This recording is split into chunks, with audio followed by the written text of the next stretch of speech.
7,300 days. 20 years sealed inside a concrete coffin barely the size of a suburban bathroom.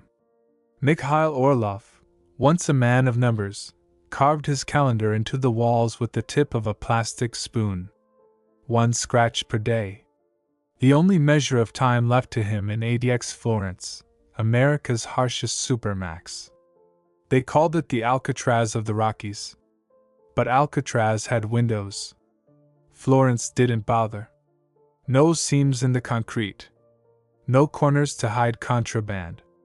No loose tiles. The bed? A concrete slab with a thin plastic mat. Toilet? Bare stainless steel, no seat, so you couldn't break it off or hide a blade. Shower? 15 minutes, 3 times a week. Cold enough to sting. Automatic. Food came through a steel slot. No forks. Only a bendy plastic spoon that would snap if you tried to sharpen it. 23 hours a day, locked in silence thick enough to crush your eardrums. 1 hour in the yard, a concrete pit with a cage instead of a sky. People thought he was just inmate #67-291. They didn't remember Mikhail Orlov, the math prodigy who defected from Russia in the early 2000s. Back then, his mind was America's treasure. CIA loved his knack for patterns, encryption, loopholes. Then, one day, he said no to a surveillance program that turned every American home into an open book for the state. Overnight, hero became traitor. Secret trial. Lifetime sentence. Buried alive in Colorado granite. ADX had its own brand of quiet. A predator's hush. Sometimes you'd hear boots crunch outside your door. Sometimes a scream, another mind snapping under the weight of all that nothingness. Meal delivery. The intercom droned, a voice stripped of humanity. Metal slot clanked open. A tray slid in, gruel, bread, water. Fuel. Nothing more. Mikhail ate slowly. Ritual gave shape to the formless hours. When the tray left, he dropped to the floor. 500 push-ups. 300 squats. Then he'd stare at the ceiling, eyes wide open while the artificial light dimmed but never truly died. Today was different. Today marked 20 years. He whispered to the ceiling. "I'm getting out. Or I'll die trying." It wasn't an overnight plan. Long ago, there was numbness. Then rage. Then surrender. But deep inside, some ember refused to die. That ember was now a wildfire. ADX Florence was engineered to be escape-proof. No inmate had ever breached its walls. But no inmate was Mikhail Orlov, a man who could solve chaos like an equation. First step, turn the prison into numbers. Data points. Patterns. Loopholes. Every sunrise, Officer Jenkins brought breakfast at exactly 6 a.m. Tuesdays at 9:30, Rodriguez swapped out linens, limping on an arthritic knee. Thursdays at 10 o'clock sharp, Dr. Harris did a 5-minute wellness check through the glass slit. Every Wednesday, at precisely 3:20 p.m., guard shifts swapped, creating an 8-minute, 30-second blind spot. Every 3 months, the fire alarm system went through a live test. For 2 seconds, cell doors clicked open before backup power locked them again. Mikhail memorized it all. He learned the guards. Jenkins clutched the same mug in his right hand, no matter what. Rodriguez rubbed his swollen knee every 10 steps. Burke, the shift lead, popped antidepressants that left him dazed after lunch. But patterns alone weren't enough. He needed tools. Where a pen was a weapon, this seemed impossible. One day in the shower, he noticed a single rusty bolt on the showerhead. Tiny thing. Weak point. During every 15-minute shower, he twisted it. 1 millimeter at a time. 2 months later, he had a metal bolt. He hid it in his mattress lining. At night, he used it to loosen the steel frame of his bed, millimeter by millimeter. By dawn, he'd conceal every scratch. Books were his other weapon. Prison library let inmates request a few titles at a time. He asked for engineering, geology, medicine, all under the guise of a scientific hobby. He memorized entire pages, building a mental map of ADX's veins, vents, pipes, wires. But the greatest asset was the voice through his vent. Ray Johnson. Lifer. Gang enforcer turned philosopher behind bars. They talked in whispers when the fans shut down. "Why, man," Ray rasped one night. "Even if you pop that door, they'll drop you in the hallway. Or in the yard. Hell, if by some miracle you get past that, the Rockies will eat you alive." Mikhail's silence stretched long. Then, "I have a daughter. She was 3 when they buried me here. Now she's 23. She thinks I'm a traitor. I need to tell her the truth. I wasn't a spy. I refuse to help them watch everyone.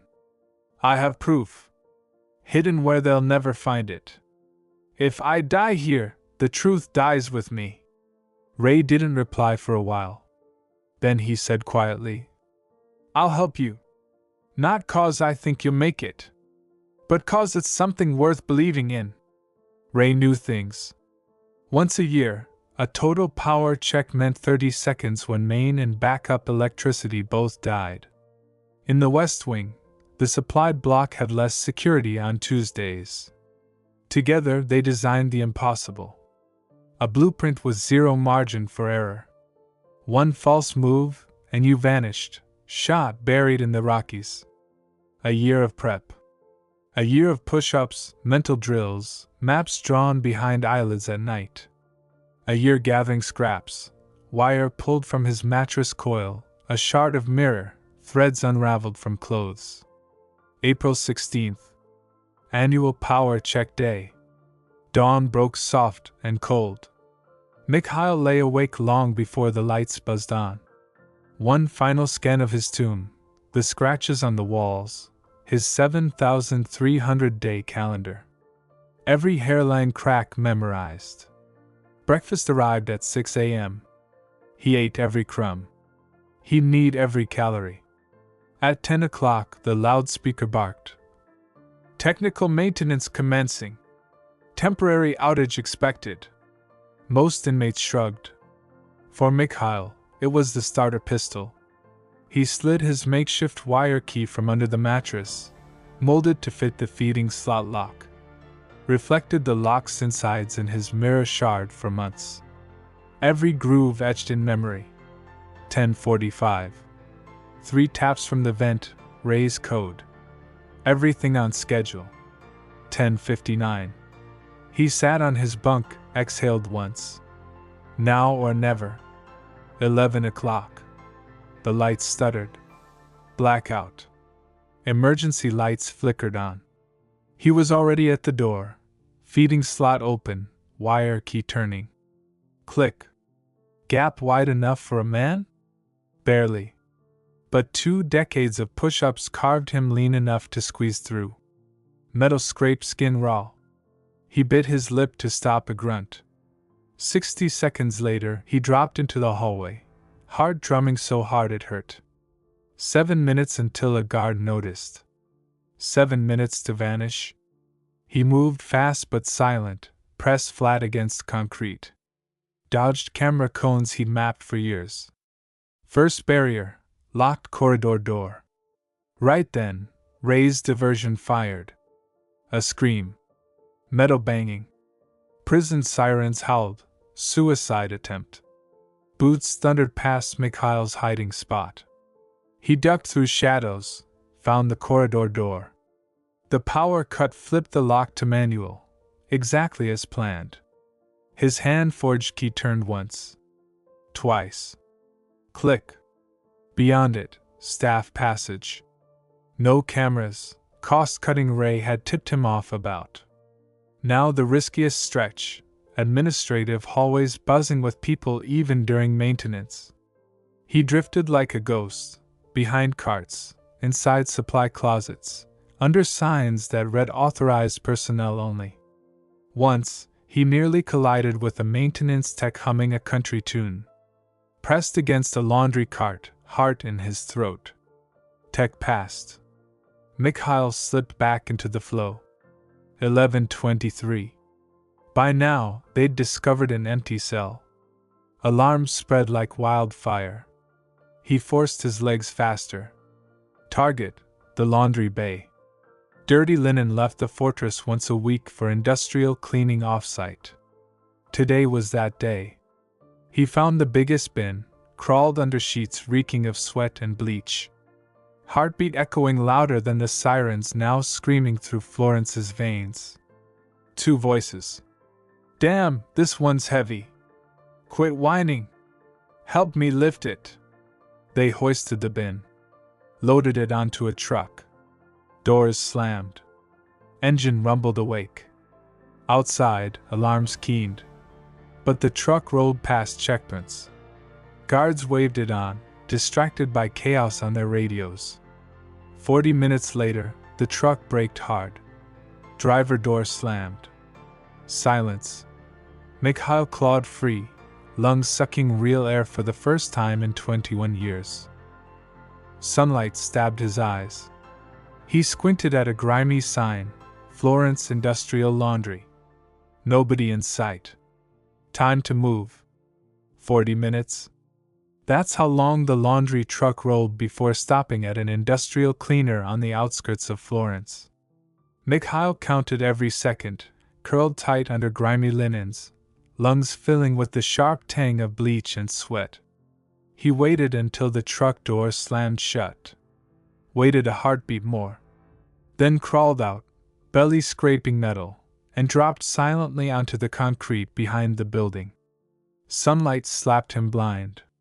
His eyes, trained for 21 years on flickering fluorescence, watered and burned at the sight of a wide, living sky.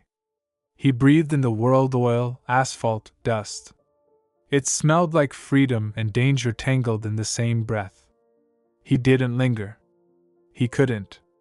Within hours, Florence would be on lockdown.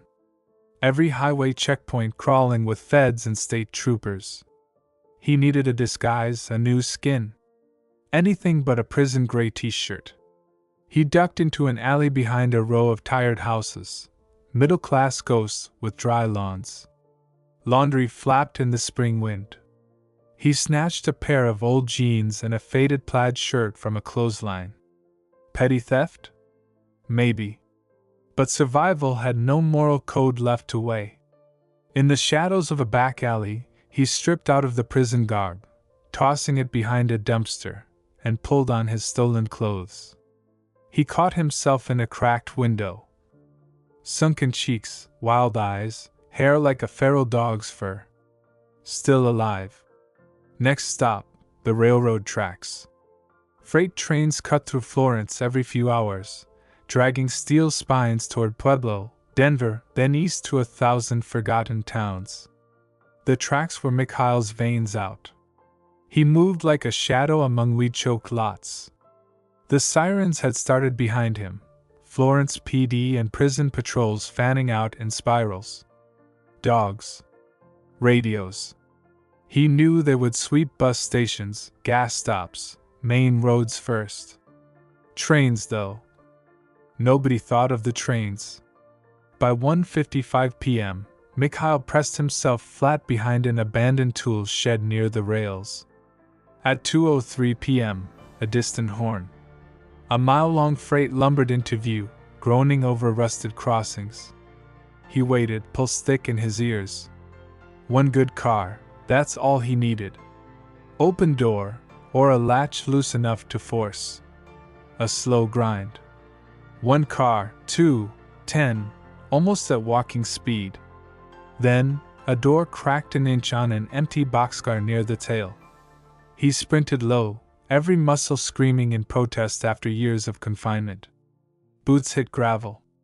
He grabbed the cold steel handle. One pull, body up and inside. The door clanged behind him, leaving him alone with the dark and the rhythm of freedom. Inside smelled of oil, rust, and old grain. He huddled in a corner, knees to chest, arms wrapped tight to fight the shiver. His mind replayed blueprints, alarm patterns, guard habits. None of that mattered now. This was phase 2, vanish. He stayed awake the entire ride, eyes wide open as Colorado's high desert gave way to the scruffy edges of Pueblo. He slipped out unseen when the train paused at a switching yard. Nobody noticed one more ragged man with a backpack that didn't exist. Next milestone, Denver. He hitched a ride with a Mexican day laborer who didn't ask questions. Paid him in kind words he didn't have, and a promise to bless him one day when the odds flipped. Denver swallowed him in crowds, and for the first time since crawling out that slot in his cell door, he felt small, just another ghost drifting the streets. Mikhail knew he couldn't just run blind. He needed news. He needed to know if they dragged Anna's name into it. And he needed money. Fake ID. A plan. He found a public library. Sat behind a dusty monitor between a homeless vet and a kid watching cartoons. Typed her name, Anna Orlova, Columbia Law School, New York. Her photo hit him harder than a guard's baton ever did. 23. Her mother's eyes. A lawyer in the making. She looked good. Good and unreachable. He didn't linger. He printed a map of Manhattan. Checked the news. Every outlet screamed the same headline. First ever escape from ADX Florence, Russian traitor on the run. They called him a danger to national security. A master manipulator. A ghost. If only they knew how tired he felt. Back on the street, Denver PD cars crawled every block. Helicopters pulsed overhead like predatory insects. He ducked into a park restroom. Scrubbed his face raw in ice-cold water. Stared at the mirror until he could believe he looked like just another drifter. He needed allies. Behind an abandoned bus station, he found them. 3 men, wrapped in filth and old army coats. The invisible city no one saw. They knew desperation when they smelled it. One, with a beard like tangled wire, squinted at Mikhail. "I know you, you're that Russian ghost, huh? Saw you on the news." Mikhail didn't flinch. "Name's Michael Brown now. Just need a way out before they cage me again." The man, called Jimmy, spat a laugh. "You got stones, brother. Stones or a death wish. Either way, maybe I can help." They fed him scraps of stale bread and half a can of beans. In return, he listened to their tales of addiction, broken promises, broken bones. Jimmy had a plan. Garbage trucks. Nobody checks them. You ride the trash out at dawn. Simple as sin. Dawn broke dull and gray. Mikhail crouched behind a warehouse dumpster as city trucks growled awake. Jimmy patted his shoulder. "If you make it, live for us too, yeah? We're all ghosts here. You get to haunt the system back." One nod. Then he climbed into a rolling coffin of cardboard, coffee cups, rotten scraps. 20 minutes later, the truck jolted through a checkpoint. No questions. No dogs. Just the stench of a million lives tossed out. At the dump, Mikhail crawled free, a living man from a pile of rot. Ahead lay the interstate. East. Always east. Next stop, Kansas. He stuck out his thumb on an empty shoulder under a bruised sky. A farmer in an old Ford F-150 pulled over, wary but kind enough. "Where to, son?" "East." "Anywhere east," Mikhail rasped. They drove mostly in silence. The radio dripped news of the manhunt. The old man squinted at him now and then. Mikhail stared out at the fields, thinking, 2 hours of sky feel wider than 20 years of concrete. They dropped him at a truck stop in Limon. He washed up in the bathroom, ignoring the red raw burn of soap on cuts and old sores. Bought a black ball cap and a pair of cheap sunglasses with his last borrowed $1. Then he waited by the diesel pumps. One by one, rigs rolled in, rigs rolled out. Finally, a black trucker named Ray agreed to haul him halfway to Pittsburgh. No questions, no drama. Sleep in the cab. Pay me with silence. Perfect. 3 states blurred by in a storm of taillights and gas fumes. Mikhail drifted in and out of sleep in the sleeper bunk, nightmares of steel doors and footsteps jolting him awake. But every dawn he opened his eyes to road, not walls. Pittsburgh. Ray shook his hand once. Good luck, Michael Brown. Don't make me regret it. Mikhail melted into the bus station crowds. One final jump, New York. One final ghost among millions. New York. One man in a sea of 8 million. Mikhail stepped off a local bus near Queens, the city growling at him in car horns and cold wind. 21 years in a concrete box, and now this concrete forest towered around him like a different kind of cage. He ducked into a greasy bodega, paid cash for instant noodles and a bottle of water, then vanished into a back alley to eat in silence. No cameras. No eyes. One goal kept him moving, Anna. He found a room in Brooklyn, a dump run by an old Russian widow named Irina. She didn't ask for ID. She did ask for dollars up front, but gave him access to a back-office computer. That was all he needed. Her face glowed on the cracked monitor again. Anna Orlova. Columbia Law.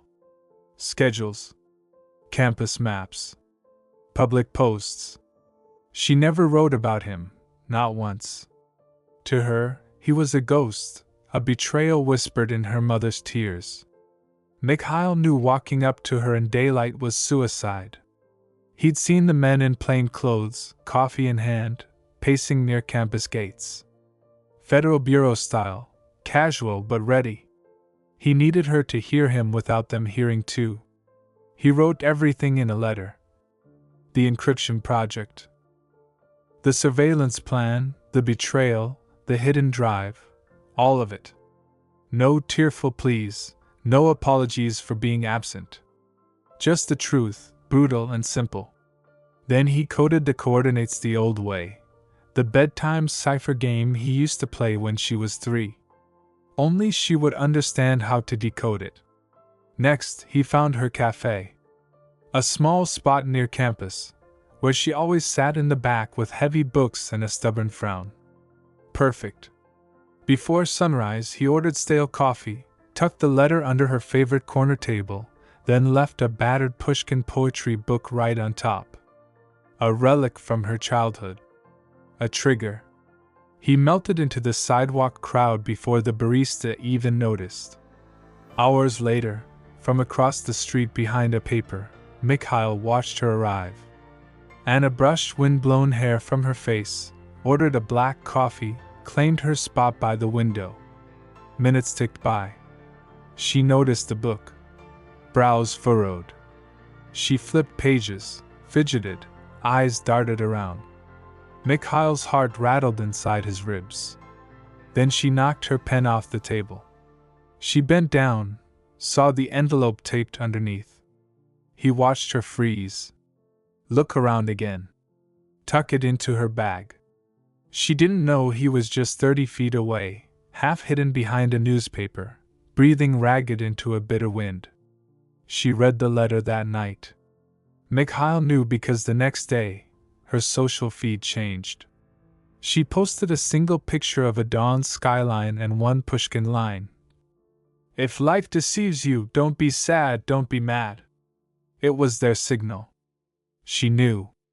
She believed, maybe not fully, but enough to dig for truth. 3 nights later, Irina slipped him a burner phone. A single message blinked on it. Dad? I need to see you. Tomorrow. Boat rentals. Noon. He gripped that cheap plastic so tight it nearly cracked. Dad. After 2 decades. Saturday. Central Park breathed cold fog over the lake docks. He arrived an hour early, scanning benches, trash cans, faces behind sunglasses. The park was crawling with people, lovers, joggers, tourists, and somewhere in that weave, feds pretending not to watch. At exactly noon, Anna appeared at the edge of the path. She was older than the child he'd left behind, but the tilt of her head, the stubborn line of her mouth, same child. She froze when she saw him. A heartbeat later, her eyes widened with everything unsaid: fear, anger, hope, grief. He stepped forward, 2 steps, before he caught it, a flicker of movement at her back. Plainclothes men? Radio mics. Closing in? He didn't think. He only moved. Run! He barked, not to save himself but her. He spun and bolted across the grass. A tourist gasped. Pigeons exploded into flight. Boots pounded behind him. Federal agents! On the ground now! Mikhail hurtled over a park bench, ducked through startled joggers, lungs tearing at his ribs. 21 years of discipline kept him moving when his body wanted to fold.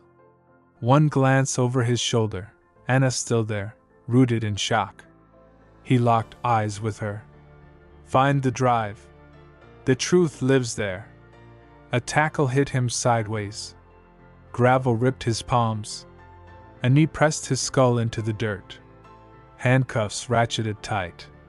Somewhere above, a helicopter chopped the spring air into bits. He did it. He'd given her the map. Now the truth would have to run free, even if he never did again. Hours later, in a bare federal holding cell in Manhattan, Mikhail sat on a cot too soft for a man who once slept on concrete. He exhaled once, steady. Somewhere out there, Anna was reading old files and cracking old codes. He could almost feel it. This is not the end, he whispered to the ceiling that wasn't cement anymore. Not this time. Manhattan Federal Detention Center. Day 1 after the park.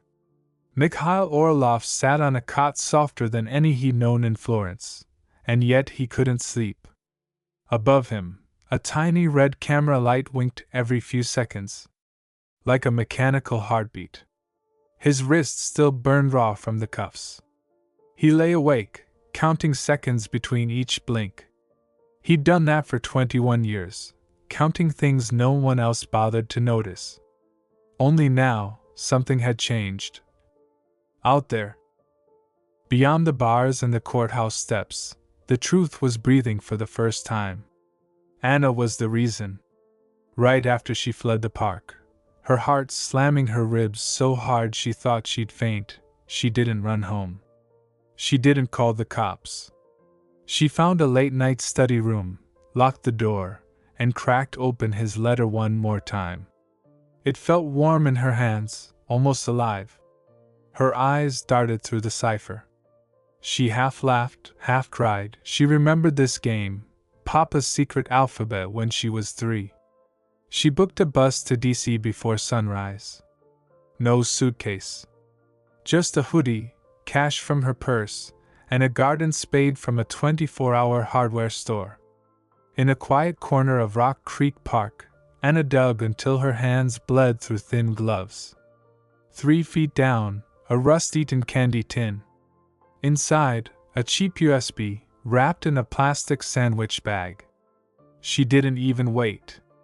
She dropped cross-legged right there in the wet grass, plugged it into her phone with a borrowed adapter, and wept when the files opened. Emails. Audio. Encrypted records. Her father, the so-called traitor, had been telling the truth long before she could spell truth. Back at her dorm, she wiped her tears dry and made 3 copies. 1 to her laptop. 1 to the cloud under a secret account. 1 on a second stick she bought that morning. Then she called the only journalist she trusted, Dominic Bright, The Guardian's American bulldog who once leaked classified drone strike maps and survived a dozen lawsuits. "I don't want a scoop," she told him, voice shaking. "I want this to survive even if I don't." "I'm listening," Dominic said. "Start talking, Anna Orlova." The first headline cracked the dam. Russian spy Orlov, secret files reveal he was a whistleblower. In Florence, guards watched in break rooms, silent. In D.C., senators' aides scrambled to distance their bosses. In New York, FBI suits cursed at blinking CNN tickers they couldn't control. In his cell, Mikhail turned up the tiny prison TV so loud he could barely hear the guard yell at him to turn it down. There it was, his daughter's name, not smeared in scandal but blazing like a sword. She stood in front of cameras, jaw squared like his once was, reading lines the world would replay for days. "My father did not betray America. America betrayed him. Now we're taking that story back." They grilled him for 12 hours straight after that. 2 men, 1 woman, no kindness in their voices. "Who helped you break out? What other files did you hide? Who's backing you financially?" Mikhail leaned back against the cold chair. His cuffs bit his skin. He smiled sometimes, shrugged sometimes.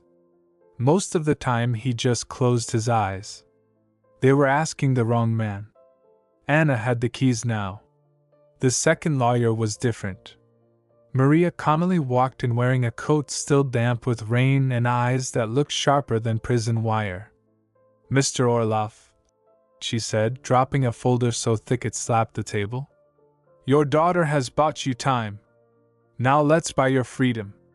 How much time do I have?" "Enough if you don't open your mouth to these people again." She shot a glare at the feds behind the glass.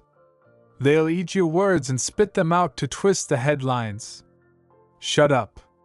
Nod to the judge. Trust your girl. And me." 3 days later, the hearing. Mikhail shuffled in wearing a suit 2 sizes too big. His wrists were still shackled. Maria demanded they be unlocked for the cameras. The judge agreed, scowling at the marshals. Anna sat up front. No tears this time. Just steel behind her eyes. Maria spoke like a hammer wrapped in velvet. "Your Honor, these so-called secrets were state abuses against innocent Americans. Mr. Orlov tried to expose them. He was threatened, silenced, buried in a hole for 2 decades, all for defending the Constitution they pretend to protect."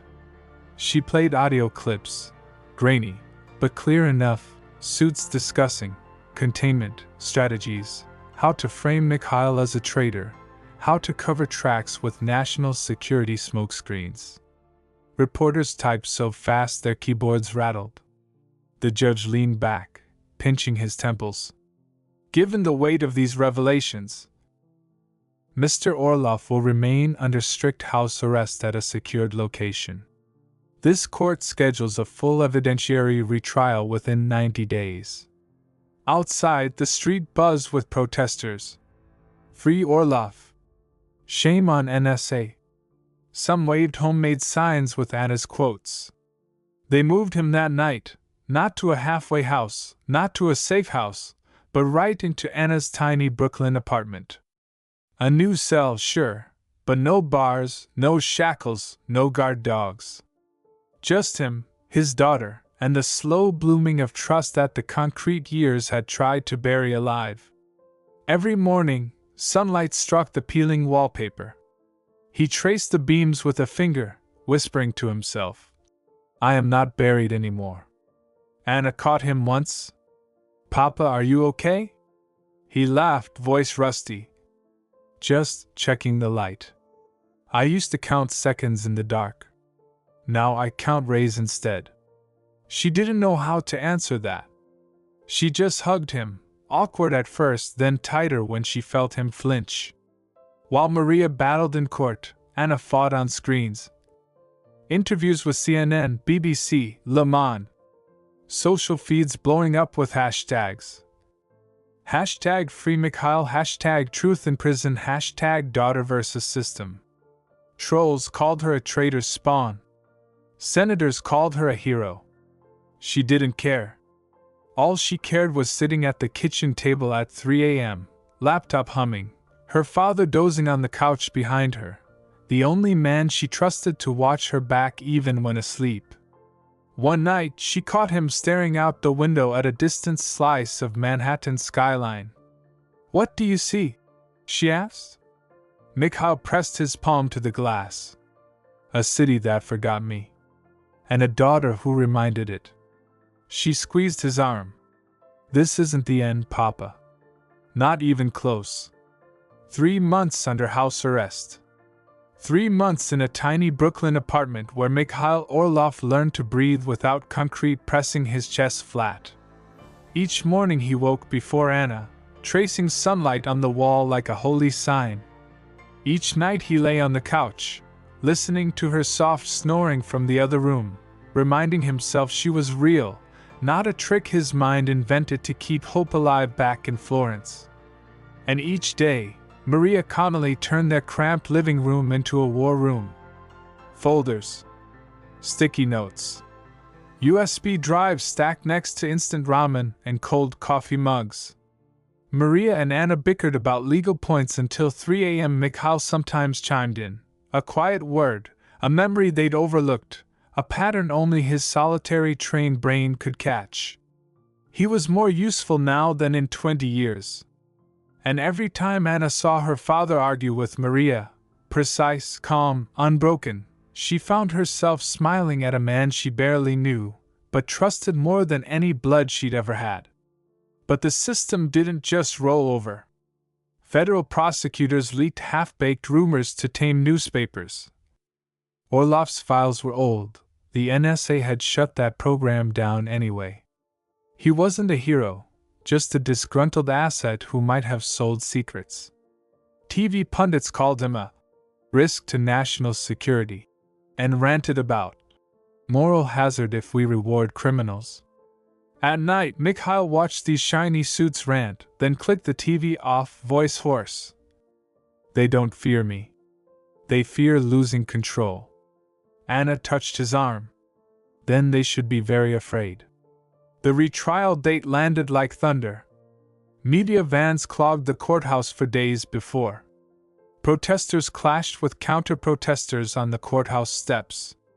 One side waved American flags defaced with duct tape spelling, "Freedom isn't a secret." The other side held signs, "Once a spy, always a spy." Inside, it was colder than Florence ever was. Marble floors, metal detectors, whispered prayers. Maria whispered to him as they waited for the judge to appear. "No matter what they throw, we have the tapes, the emails, the timeline." And her, nodding at Anna up front, calm but electric. "They can't kill her credibility. They can't kill your truth." Mikhail's cuffs were gone this time. He stood free beside Maria. And when Anna caught his eye across the room, she nodded once, a general saluting her oldest soldier. Prosecutors launched every trick. They called so-called experts, men who hadn't seen the classified files but guessed. Best practice would have been to keep Orlov in Florence for life. They cross-examined Anna like she was the criminal. "Miss Orlova, did you accept money from foreign media for your father's story?" She laughed. "I'm drowning in student loans, counselor. If someone wants to pay me for the worst years of my life, please point them my way." The courtroom chuckled. The jury noticed. Then Maria unleashed the monster. Audio recordings from inside the NSA's private security meetings.